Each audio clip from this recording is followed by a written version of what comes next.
ওদিকে India versus Australia semifinal, আর এদিকে সলমান খানের ড্যান্স নাম্বার দেখার জন্য আমি বসে থাকা।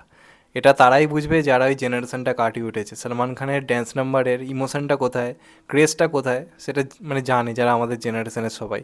এবং মাঝখানে সলমান খানের প্রত্যেকটা সিনেমাতেই ড্যান্স নাম্বার রয়েছে, সেগুলো মানে বলা বলা যেতে পারে সেই ট্র্যাক হিসেবে রাখা হয়েছে সলমান খানের সিনেমায় যেরকম থাকে। কিন্তু কোনোটাই সেইভাবে সেই মনে দাগ কাটার ব্যাপার বা পুরোনো সলমান খানকে দেখছি যেমনটা দাবাং বা ওই ধরনের সিনেমাগুলোতে দেখতে পেতাম রেডি ফেডিতে, সেই ফিলটা আসছিল না। কিন্তু আজকে 60 বছর বয়সী সলমান খানকে দেখলাম 2025 সাল, মানে তো সলমান খানের এজ হিসেব মতো 60 বছর হচ্ছে অঙ্কের দিক দিয়ে বিচার করতে গেলে। তো সেই 60 বছর বয়সী সলমান খানের অরা বা এনার্জিটা দেখতে পাচ্ছি। এখনও মানে 10টা বরুণ ধাওয়ান, 10টা কার্তিক আরিয়ানকে কিন্তু গিলে খাওয়ার ক্ষমতা রয়েছে। তাদের বয়স 30+, সলমান খান তাদের থেকে 30 বা বলা যেতে পারে 25-26 বছরের বড়। কিন্তু আজকেও এই গানের মধ্যে যখন র্যাপ হচ্ছে, সেখানে বসে রীতিমতো স্টাইলে ওড়াতে সেটা পেশ করছে, বা বিভিন্ন যে নাচের স্টেপগুলো করছে, ভাই এনার্জি দেখো, সলমান খানের এনার্জি দেখো। কে বলেছে লোকটা হারিয়ে গেছে, কে বলেছে বুড়ো হয়ে গেছে? এরা কখনো বুড়ো হবে না, এরা লড়ে যাচ্ছে এখনও। এবং রশ্মিকা এত ছোট সলমান খানের থেকে, সেটা নিয়ে কত সমালোচনা খিল্লি হলো। দেখো কীভাবে মানিয়ে গেছে, কীভাবে মানিয়ে নেওয়ার চেষ্টা করছে সলমান খান, মানে একটা এত কম বয়সী নায়িকার সঙ্গে বেশ ভালো মানিয়েছে ওকে। মানে জোর করে খিল্লি করে তো লাভ নেই, কোনো রকম খিল্লি করে লাভ নেই। অন্ততপক্ষে ওই বালেয়ার সঙ্গে উর্বশীর যে ফালতু নাচ ছিল তার থেকে তো অনেক অনেক ভালো।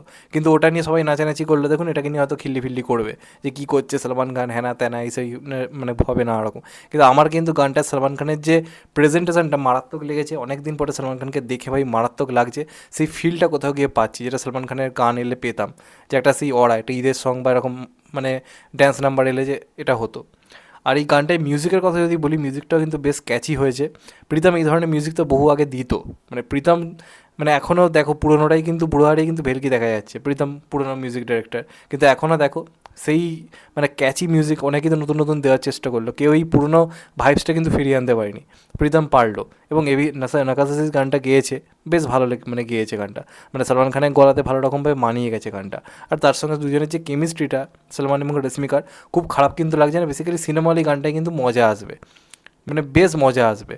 মানে আমার ভালো লাগলো সলমান খানকে এতদিন পর খুব এনার্জেটিক লাগছো, যে পুরোনো এনার্জিটা সলমান খান থাকলে যে ওর থেকে যে চোখ সরানো যায় না, সেই ফিলটা কিন্তু কোথাও গিয়ে দিচ্ছে।